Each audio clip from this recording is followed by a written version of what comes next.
All right, everyone. Welcome to another episode of the show. Here I am today with Andrew Badr. Yep. Thank you for taking the time. Thank you. I'm glad to be here. Thanks for having me. I have so many questions on my mind, but as a fellow Proof Collective member, you were there. Were you there as were you there for the Grail's mint? Yeah, I joined shortly before it, sometime in February, I think. Okay, great hmm move. I mean, I'm so curious. Did you end up minting the piece that we're going to talk about today? No, I didn't. I looked at it and it was one that I wanted, and I thought about picking it up on secondary sometime during the mint or before the reveal. After the reveal, it got a little bit out of the price range I wanted to pay. But I actually minted number 19, the wall, which is Okay. just an image of a wall. And Mm-hmm. I was the first one to mint it. It was like in the first few minutes that it opened. I was pretty into the idea of picking the art without really knowing anything about it, and didn't know there was going to be so much speculation and analysis done, which ended up being pretty exciting. But I was happy with my choice. I kind of figured that this picture of a wall was just, I mean, I don't know that many NFT photographers, so I thought, could it be Justin Aversano? I didn't think it was by him, so I figured it was by some obscure photographer who I hadn't heard of yet. And it actually turned out to be by Tyler Hobbs, who I'm already a big fan of, so that was a fun surprise. I mean, there were so many things happening in the Proof Discord. Everybody Yeah, like talking about maybe it's this artist, maybe it's that artist, and then but the photo just looks so photorealistic that we didn't even think that. To me, like it didn't. I didn't think like it was generated. Did you yeah. think that was generated? No, nobody Okay. really did. People zoomed in and were like, "This has been digitally edited a lot." Oh, they must have used Photoshop's clone stamp tool or whatever. And there was somebody found a Yeah. pattern in a corner of it that looked kind of like generative art, but everybody assumed the whole time that it was based on a photograph that had been altered. And it turned out there was no photographic data in the image at all. It was 100% generated by code. So I think it's a masterpiece of generative or procedural generation. To kind of circle it back, like we're talking about Grails, we're talking about Tyler Hobbs, we're talking about number 19. One of the things that really caught the attention on social media and Twitter over the past 2 days is really your kind of Easter egg treasure hunt. Can you can you tell us about you know what sparked that kind of inspiration to go look for an actual like treasure hunt with that Larva Labs number 11, the Protoglyph? How did it all start? Yeah, I wasn't the first one to notice the clue. I was watching the Discord chat late at night, and somebody else had noticed this weird pattern. I don't think they knew that it was a clue, but they were like, "What is this weird part of the image?" And I looked at that, and I mean, I hadn't set out looking for a mystery, but this looked like a mystery, and I wanted to dig into it right away. And for those of you who haven't seen the image yet, I mean, it's sort of a black and white, pixelated, pretty complicated mathematical looking pattern, like if you graphed like a symmetrical fractal type thing. What this person who goes by Iceman pointed out in the chat was that at the very top of it, also pixelated black and white, there was an extra 2 rows of pixels. And in that 2 rows, it looked disconnected and it looked different from everything else in the image. And what you had was these shapes, and there were L's, and there's upside down L's, and they didn't look to be in any particular decorative pattern. They looked semi-arbitrary. And so I thought if there was a secret message in there, uh, I mean, that's what that would look like too. Like Yeah. if there were zeros and ones, you wouldn't expect them to be in a symmetrical pattern um, or to like look like they were part of the bigger image. So it seemed like it could be something there. Okay, and the L's, Yeah. like people were like, "Oh my god, the clues were there all along." It was like LL for Larva Labs. So how do you take it from there? Like, what was your step to actually uncode this, so to speak? Yeah. I think part of it is that I have done kind of like scavenger hunt type puzzles before, like in this manner. Back in the earlier days of the web, there were a lot of, or there was sort of this kind of like, I don't want to say trend because it was never that popular, but there were a handful of these sites where it was like hacker type capture the flags, where they would have multiple levels and you have to progress from one level to the next by solving the clue. And it was all this kind of thing where there's like secret messages hidden places and encoding, and you have to go combine it with this other thing. And some people are familiar with ARGs, like augmented reality games, which blend online and in person. Um, there's also something called Puzzle Hunt, which is another name for the genre, but a lot of engineering colleges have like a yearly contest where people make Hmm. puzzles for other people to solve, and then there's some kind of prize.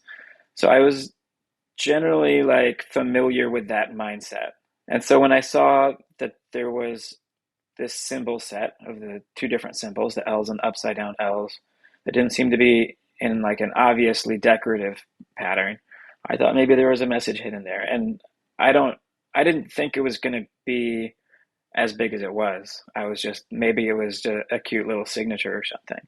I was in Mexico City at the time. I was on vacation with some friends, and instead of going out and getting some tacos or getting some drinks or doing something fun, I did something else fun. I wrote a little Python script to decode the L's into zeros and ones, and yeah, And how? found that clue.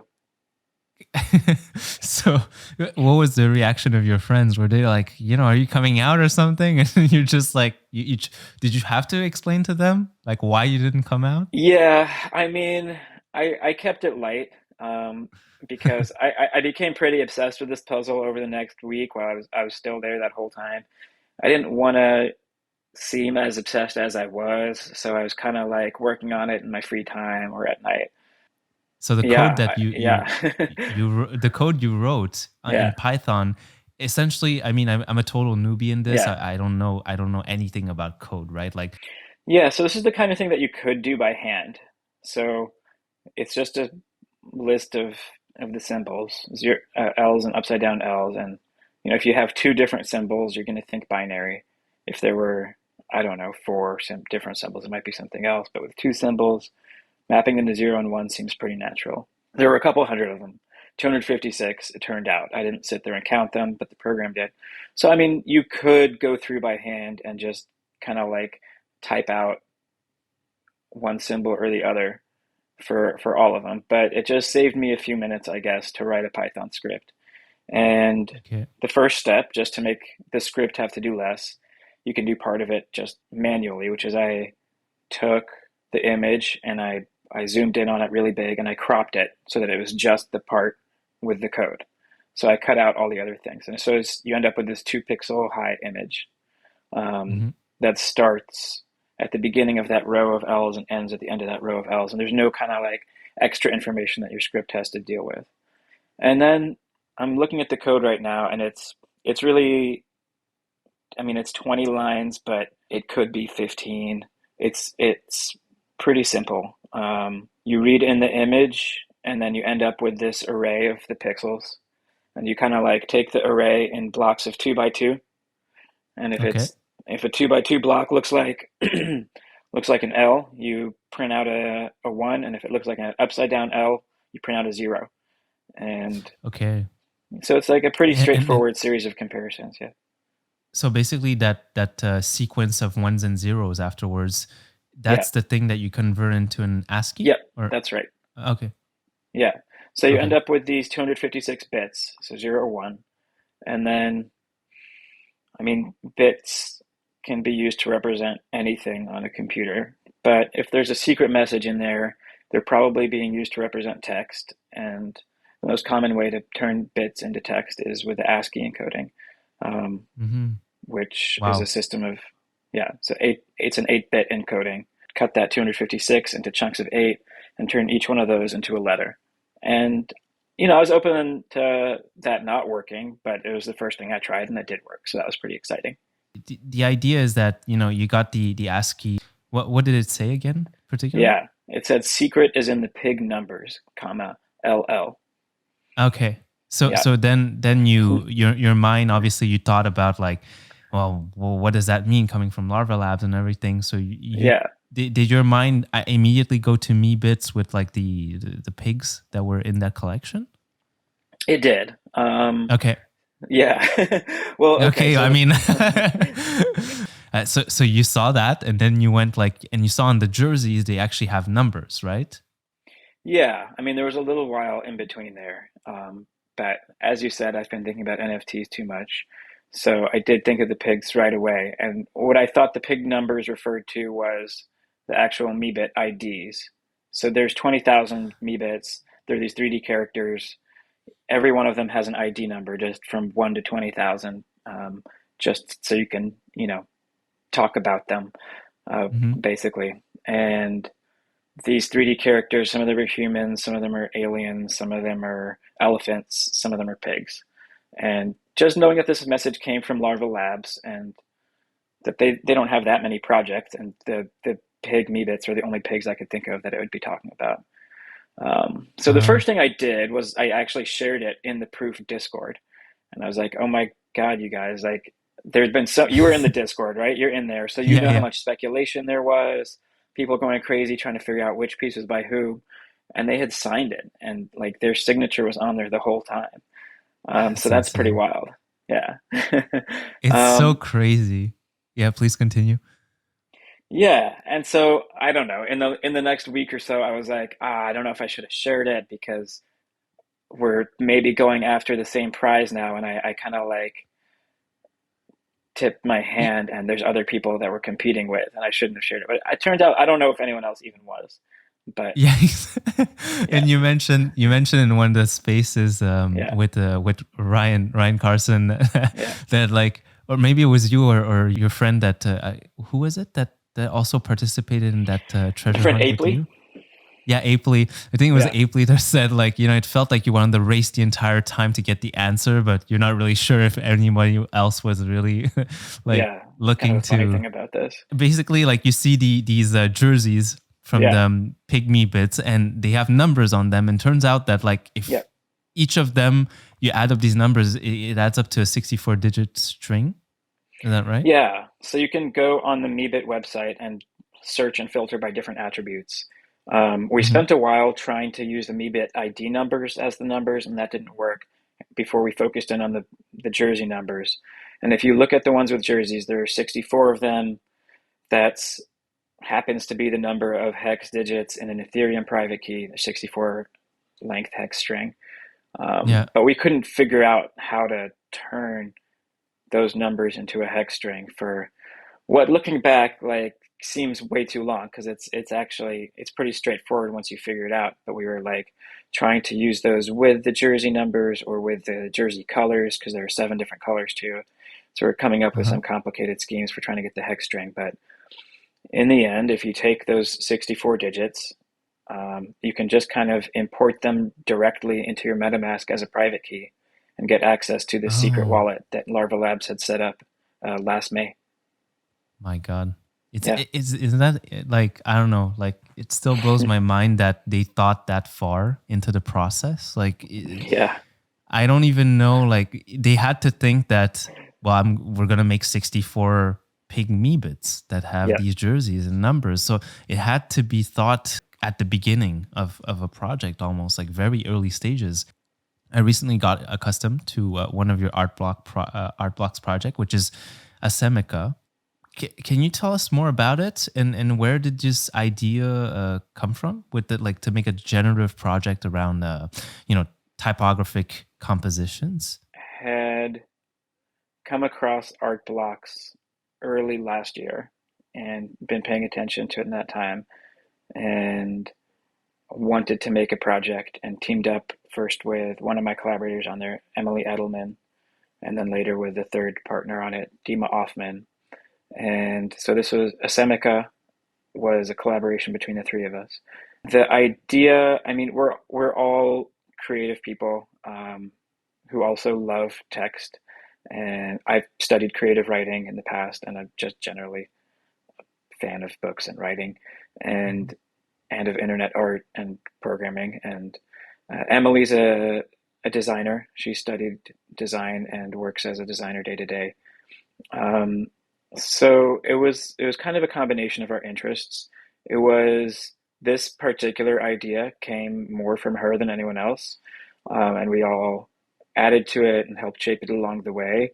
And as you were referring to, there's this concept behind it of seeing the text without reading it, and the quote is about that to really see the design, to see a typographic design, you have to be able to look at it without reading.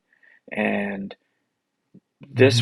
this project was sort of an ode to that aspect of typography and the visual design of it, and trying to make beautiful generative letters and phrases and sentences, and then overall compositions with a variety of layouts and colors, but all of it being in a new alphabet that didn't actually represent any sound or language. Um, and so Wow. giving people that opportunity to just look. I guess we have so many preconceived notions and meanings to the things that we look around. You know, like whether we're looking at a letter or we're looking at a table, right away our mind just instantly goes to the meaning we gave that shape or that image. But then can we really look without judging or without putting a meaning to it? I think that's super powerful. Like it actually it makes me think about um,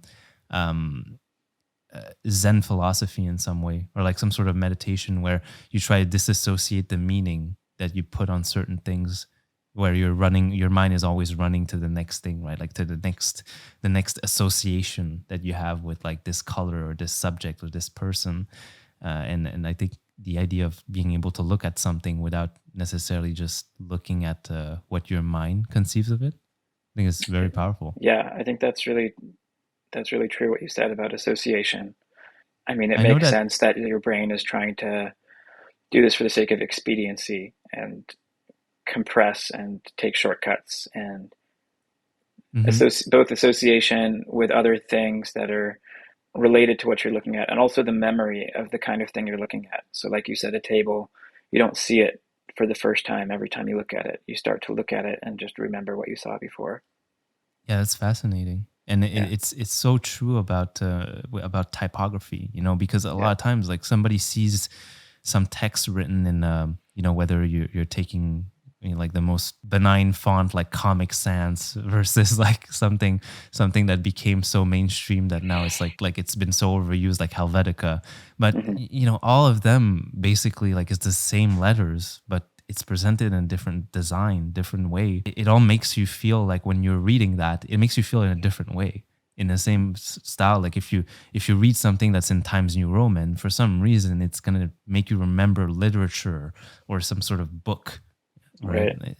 I know you tweeted that you hid a secret message in Asemica. Yeah, Can you tell us a bit more about that without like obviously like doxing the whole thing? yeah. It's not as exciting maybe as the Larva Labs secret message. There's no prize. There's no secret wallet. It's just sort of a message that's a poetic message that's put in there in a way that's not immediately visible. It's a Okay, quotation. It's not really pointing to anything outside of itself, but that's awesome. yeah, speaks to the nature of the project. This is very cool. I just love Yeah. the dynamic of being able to put something in a project that adds an extra layer of interest and of fun to it. I'm just wondering, you know, because obviously, like you were the one to kind of decode that message from the you know the Easter egg hunt with the Meebits project. But like, do you see other projects doing that? And if so, like, what would be the best way to go about it? I mean, I wasn't really aware of other projects doing that, but since I posted that Twitter thread that got a lot of attention, people have been DMing me for help with their other mysteries. And so I don't know. Now I'm aware of like 4 or 5 different discords full of people trying to crack some other secret code. And they're like, well, you solved this one. Maybe you can help us with that one. Um, I don't know. I feel like I'm gonna give it a couple You've days become before trying to dive in. Yeah, you've become like the Tom Hanks of the the I NFT know. space, like cracking the Da Vinci Code. I accidentally started a detective agency, and so people are bringing cases to my desk, and I have to decide whether to But do take you, them or not. is that something you think about? Like, do you think about, in the future all these projects, like, because obviously like with projects adding more and more utility on top of it, more and more Yeah. value, and bringing communities together. Do you see this as a way for, encrypting a message in a project? It's such a fun treasure hunt. It's almost like you become a kid again. Yeah, But it's really exciting. people have to think about it. I hope so. I mean, one of my secret hopes from the Twitter thread is that it'll inspire more people to create adventures like that and inspire more people to go after them if they see them. That would make me Exactly. really happy. When you have a puzzle to solve, it's almost like you were saying, it becomes an obsession, right? Like, and Yeah. how do you go about creating a puzzle where there's a message in it or something, but Yeah. without making it impossible to decode? Do you have any thoughts on that? Yeah, that sounds really hard. I'm not experienced at making puzzles.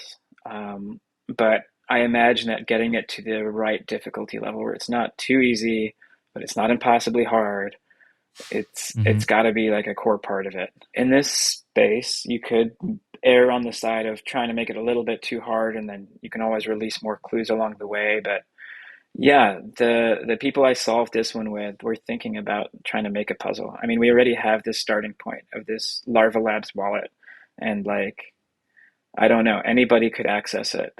So maybe we'll do something with that, or maybe, yeah, I don't know. Another project reached out about trying to help them create a puzzle. So this could be a fun thing to get into.